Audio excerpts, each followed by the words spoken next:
Olá, sejam todos bem-vindos a mais um vídeo com o Léo, diretamente aqui dos Estados Unidos, aqui nas mídias da Internacionalice, Visto Pronto e da Nublo Intercambio. Tudo bem com vocês? Antes da gente conversar e falar nesse vídeo, eu gostaria de pedir para você que acabou de chegar e ainda não é inscrito, que se inscreva no nosso canal. E para você que já está aqui, deixe seu like e deixe também o seu comentário. Combinado? Show de bola! Então, olha lá, hein? Eu tô vendo. Ó, e se você quiser realizar sonhos como esse, de vir aqui para os Estados Unidos também, para internacionalizar suas experiências, as suas oportunidades, carreira, investimento, nós na Internacionalice podemos te ajudar. Com certeza nós vamos ter aqui no nosso time um parceiro para te indicar no seu projeto, combinado? Links importantes de como nós podemos te ajudar estão aqui na descrição desse vídeo. Eu cheguei aqui nos Estados Unidos tem 12 dias e eu quero falar para vocês o que eu tô achando de tudo isso. Não é minha primeira vez aqui, mas fazia um pouquinho de tempo que eu não visitava a terra do Tio Sam. E eu listei aqui 10 tópicos para falar para vocês sobre o que eu tô achando aqui dos Estados Unidos. O primeiro tópico deles, eu tô aqui com a colinha, é a cultura e os costumes locais. Bom, eu não tive assim, nossa, que super interação com americanos para perceber de fato, de forma profunda, a cultura aqui no país. Por isso que uma imersão de longo prazo pode ser interessante e você pode viver ela, inclusive, com um visto F1 que a Nublo pode te ajudar para obter. Mas eu percebi algumas coisas que nós temos má impressão a respeito disso e não passa de uma má impressão. Não é a primeira vez que eu lido com um americano e percebo que eles são extremamente simpáticos e receptivos, tá? E normalmente nós temos no Brasil o costume de taxá-los como grossos, como arrogantes, como não muito receptivos, não gostam de conversar. E em todas as oportunidades que eu tive aqui nos Estados Unidos, eu fui bem recebido pelos americanos. Alguns deles, inclusive, incentivaram que nós conversássemos, quiseram bater um papo, saber quem eu era, de onde eu era, o que eu fazia. Eu tive, inclusive, um papo muito bacana com um americano lá no bairro, em Celebration. Conversamos sobre o Natal, sobre o Halloween. Ele, muito orgulhoso, me convidava para estar ali nessas épocas, porque aparentemente, pelo que eu pude entender, eles investem bastante na decoração das casas nessa época do ano. E ele estava contando, já era um senhor de idade, já que devia ter ali seus 60 anos, ele estava muito empolgado contando sobre isso. Então eu não tenho observado aqui nos Estados Unidos nenhuma falta de hospitalidade por parte dos americanos, tá? Outra coisa, por exemplo, da cultura e costumes que me chamou a atenção e que em São Paulo nós não praticamos com muita frequência é o respeito ao pedestre, né? Que coisa besta, né, da gente comentar, pequena, mas faz muita diferença, né? Aqui, de fato, basta que você esteja se aproximando de uma faixa de pedestres, seja em um imóvel particular, como por exemplo um supermercado ou na rua mesmo, que todos os carros nas proximidades irão parar para você. Isso, inclusive, foi um problema para mim no primeiro dia, que não tinha esse costume, e um americano ficou bastante bravo quando eu avancei com o carro, aproveitando que ele ainda não tinha chegado próximo da minha faixa. Paisagem e ambiente. Orlando não é muito conhecida por belas montanhas, afinal de contas, isso aqui é uma grande planície cheia de pântanos, lagos e muita decoração artificial. Eles investem muito aqui nos projetos de paisagismo e jardinagem, e isso acaba tornando a cidade extremamente bonita. É bastante limpa, conservada. As regras que garantem com que isso aconteça são bastante rígidas e, por exemplo, proprietários de imóveis que não cuidam do seu jardim podem inclusive ser multados, se eu não estou enganado. Então, apesar de a gente não ter grandes belezas naturais, tem nas proximidades, tem as praias, tem os lagos, mas assim, Orlando em si é mais coisas artificiais construídas pelo homem que não deixam de ser bonitas, como vocês podem ver por algumas imagens aqui dessa parte do City Walk da Universal. Outra coisa que também eu percebi que dessa vez tem chamado mais a atenção do que na minha última visita é a respeito da gastronomia, tá? O estilo de vida e alimentação americana é bastante diferente do que nós levamos no Brasil. A inclusão de coisas gordurosas, extremamente condimentadas e doce é muito grande, porque as comidas altamente industrializadas fazem bastante sucesso aqui. Então, normalmente, comer de forma mais natural na rua, costuma ser mais caro do que se alimentar com fast foods em geral, tá? Eu não sei se é por causa da idade que já tá chegando, eu já tenho 34 anos, né? Essa vez o meu estômago não suportou nenhuma vez que eu comi fora aqui. Eu comi fora no KFC um dia, outro dia eu comi no Applebee's e outro dia no TGI Fridays. E nenhum dos dias me caiu bem a comida. E a última vez eu comi num outro restaurante, no Lenny's, que era um restaurante de barbecue, e também não caiu bem. Agora, as minhas comidas que eu comprei no supermercado e preparei em casa, eu não comprei aquelas comidas prontas congeladas. Eu comprei arroz, comprei carne. Essas eu preparei em casa e senti pouca ou nenhuma diferença com a comida que nós fazemos no Brasil. E também foi extremamente barato me alimentar em casa, considerando o poder de compra americano e quanto se trabalha aqui para ganhar dinheiro. Na vida cotidiana, na rotina diária, eu tenho percebido que a maioria dos trabalhadores aqui em Orlando e região acabam se submetendo a um ciclo vicioso de trabalhar, juntar dinheiro, se alimentar bem e não cuidar muito da saúde.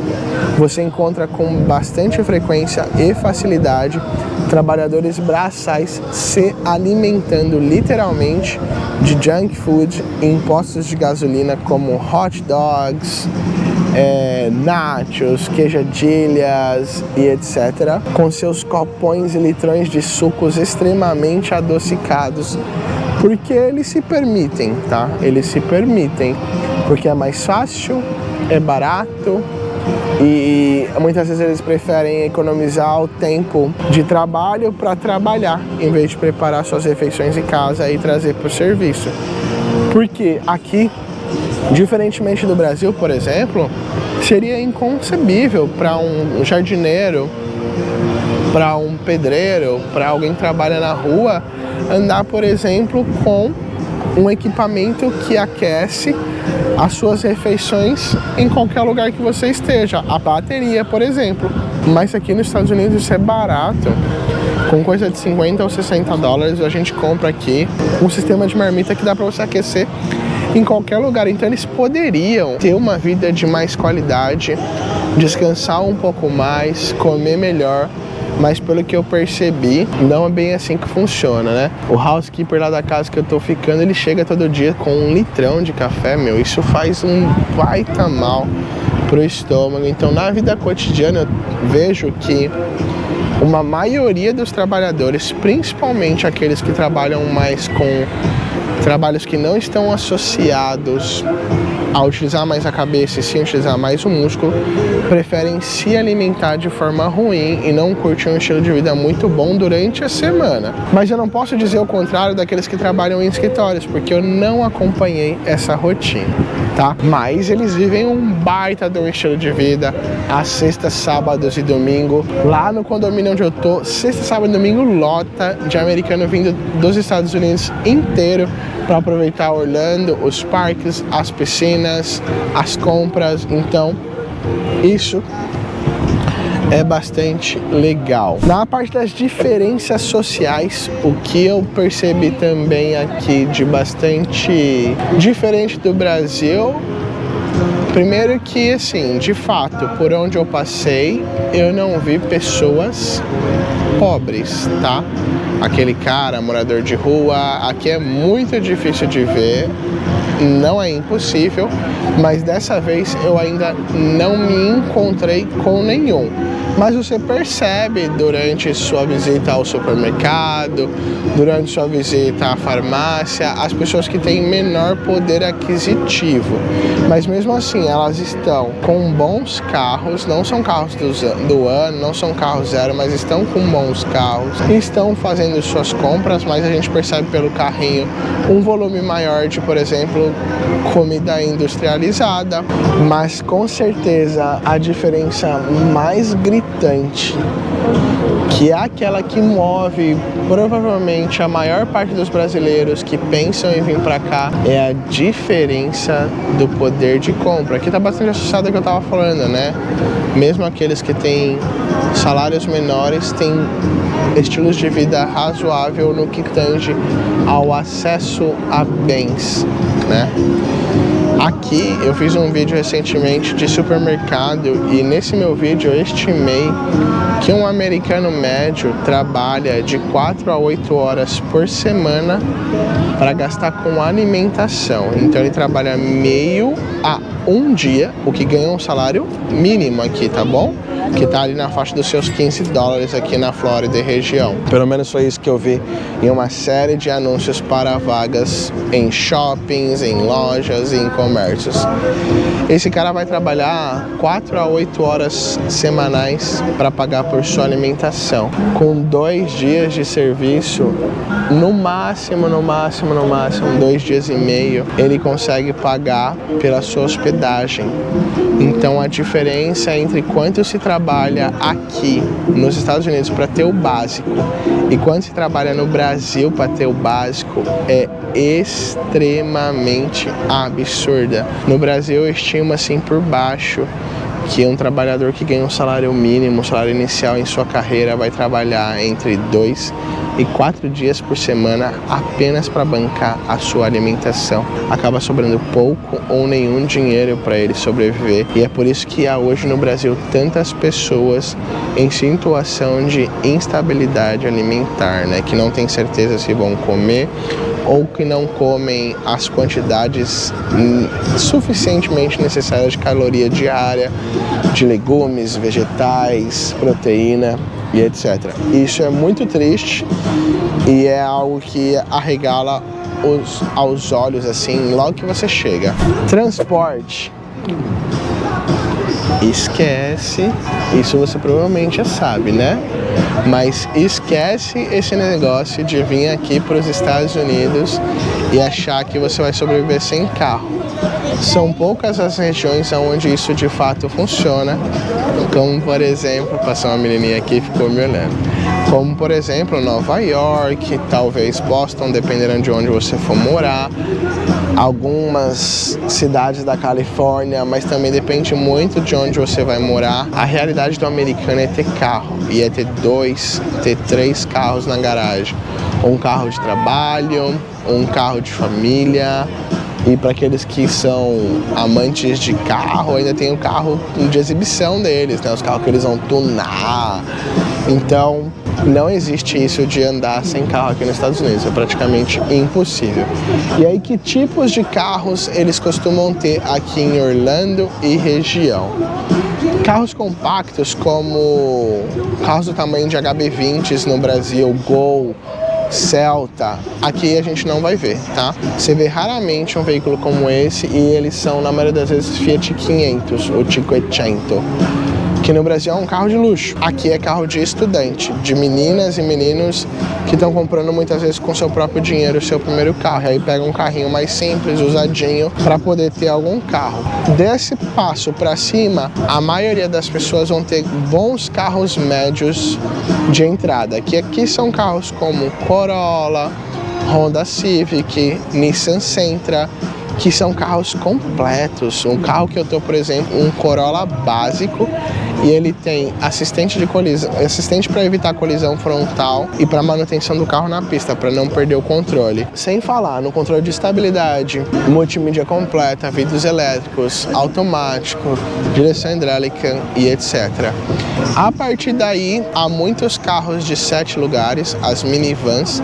Existe uma dúzia de modelos de todas as marcas: Honda, Toyota, Chrysler, Chevrolet, e para tudo quanto é tipo de gosto, híbrido, não híbrido, até, por exemplo, Kia Carnivals, que são carros extremamente foderásticos no Brasil. Então, e aí depois vai pros carrão, né? Putz, carro de luxo aqui tem bastante: Maseratis, Porsches, Ferraris, Lamborghinis.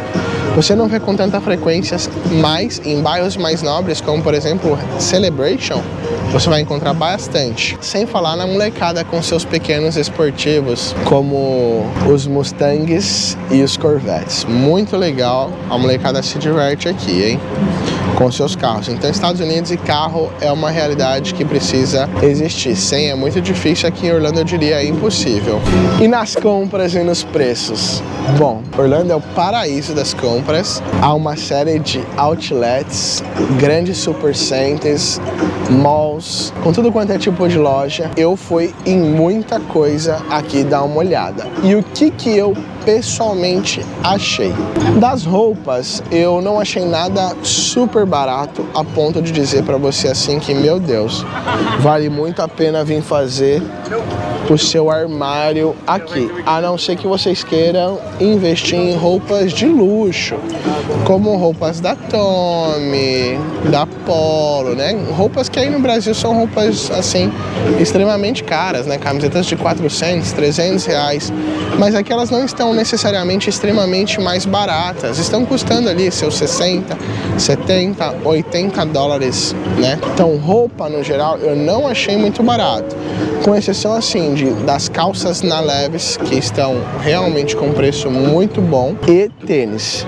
Agora, tênis sim, tênis está muito barato, tênis muito barato. Eu comprei 2 New Balance, que no Brasil eu pagaria tranquilamente entre 800 e 1.000 reais cada um, e os dois me saíram 130 dólares. O mesmo para tênis da Puma, Nike e Adidas. Costumam ficar, comparado com o Brasil, entre 40% e 50% do preço que a gente vê por aí. O mesmo vale para os eletrônicos, para bolsas, mochilas e coisas do tipo, tá? Os eletrônicos, com exceção assim dos iPhones, que em determinadas promoções no Brasil fica com um preço bastante próximo, talvez 10 ou 20% só mais barato, coisas como câmeras, notebooks e videogames têm um preço bastante mais baixo. E aí, mais uma vez, a grande diferença é que aqui, para comprar um PlayStation 5, o cara vai trabalhar 3 ou 4 dias, no Brasil nem se fala quantos meses, não é verdade? Bom, agora, eu não lembro se eu falei que eram 8 ou 10 itens, mas nós vamos encerrar aqui falando sobre planejamento para o futuro. Se você ficou, vamos falar agora então. Eu não sei se de verdade eu coloquei 8 ou 10 itens na lista, já perdi a conta, mas vamos, para encerrar esse vídeo, falar sobre o planejamento para o futuro. Os Estados Unidos pode ser com certeza um destino importante, interessante e muito bom para você atingir alguns objetivos pessoais, como por exemplo, aumentar sua renda, ter mais poder de compra, ter acesso a coisas que você não tem no Brasil, como gadgets de primeira, a carrões, a um estilo de vida que no Brasil é um pouco mais difícil, e também principalmente a segurança. Se você está procurando coisas como ganhar mais, viver melhor e ter mais segurança, educação de qualidade para os seus filhos, os Estados Unidos é com certeza uma opção. E a Noblu Intercâmbio, a Visto Pronto e a Internationalist pode te ajudar a tirar esse sonho do papel por diversas formas e diversos caminhos. Você pode dar seus primeiros passos aqui em uma experiência breve com o seu visto de turismo. Você pode vir para ficar até 4 anos com o seu visto de estudante, ou quem sabe já vir para cá com um visto de trabalho. Nós temos dentro do nosso time e temos parceiros para te indicar para tirar esse sonho do papel. Então, se você quer saber um pouco mais sobre isso, clique no link aqui na descrição desse vídeo e fale hoje mesmo com um dos nossos consultores para entender como nós podemos te ajudar. Se você gostou e não quer perder os próximos vídeos, deixa agora seu comentário, seu like e se inscreva no canal. A gente se vê numa próxima. Em resumo, eu tô adorando tudo isso. Um abraço!